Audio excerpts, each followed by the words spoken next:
La réaction innée, les étapes de la réaction inflammatoire.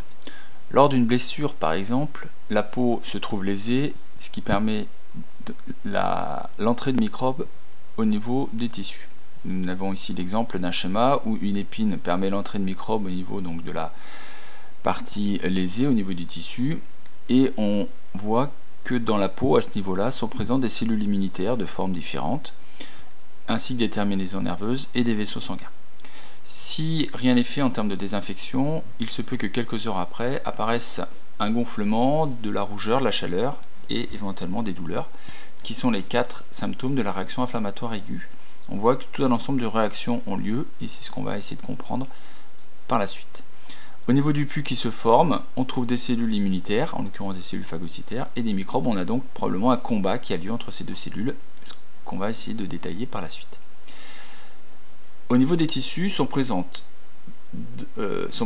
des cellules immunitaires bien avant l'arrivée des microbes.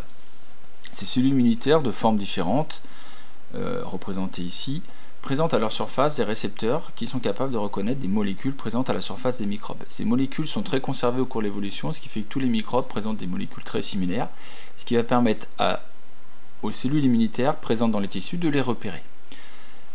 Ces cellules immunitaires vont donc repérer l'entrée de microbes dans les tissus. On peut préciser tout de suite que des cellules endommagées par des cancers ou des cellules endommagées par des rayonnements ultraviolets, des coups de soleil par exemple, seront reconnues comme des éléments étrangers également, puisque ces cellules étant modifiées, elles sont considérées comme anormales. Ces cellules immunitaires sont capables de sécréter des substances chimiques. On voit ici que la photo de gauche avant et après le contact avec des bactéries, la quantité de substances chimiques libérées par ces molécules est différente, par ces cellules est différente. On voit ici par exemple beaucoup d'histamine et beaucoup de TNF libérés dans le milieu dans lequel se trouvent ces cellules. Ces molécules chimiques, c'est ce qu'on appelle des médiateurs chimiques de l'inflammation, vont également être sécrétées en grande quantité, on le voit ici dans des tissus prétumorales ou tumorales. Et associé à ces augmentations de substances chimiques, on s'aperçoit que les vaisseaux qui sont proches de ces zones présentent une dilatation avec une augmentation de leur diamètre.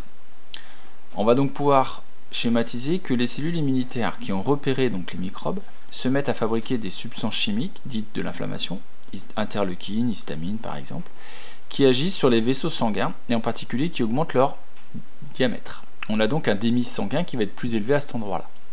Il en résulte une arrivée de sang plus importante, donc plus de rougeur et de chaleur dans cette zone-là, puisque le sang est rouge et chaud.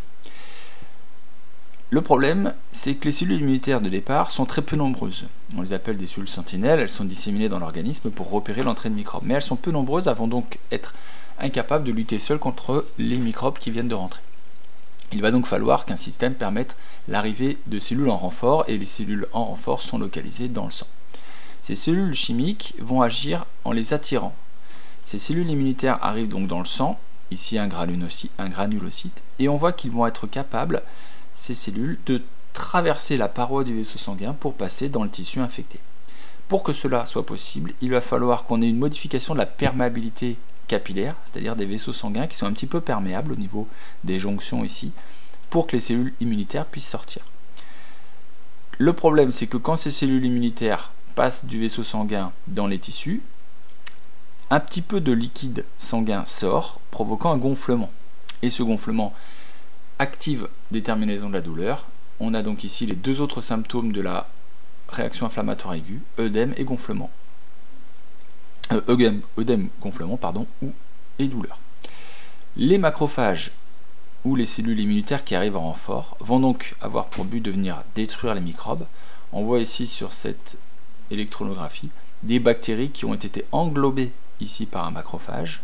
En effet, les macrophages, par un système de reconnaissance identique à celui qu'on a vu tout à l'heure, est capable de reconnaître des bactéries, de les ingérer, de les digérer et pour finir de rejeter les déchets de ces bactéries.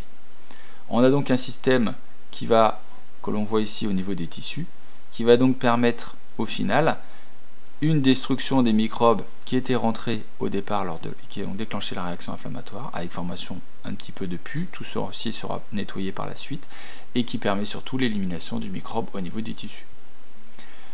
En résumé, l'immunité innée est très rapide, en quelques heures, elle se met en place. Elle est génétiquement déterminée puisque les cellules immunitaires et leurs récepteurs fabriqués par le programme génétique est présent bien avant l'arrivée des microbes. C'est un système qui est efficace dès la naissance, les cellules immunitaires sont dans les tissus avant la naissance, et se fait sans apprentissage. Elle ne nécessite pas en effet d'avoir déjà rencontré le microbe pour être fonctionnelle.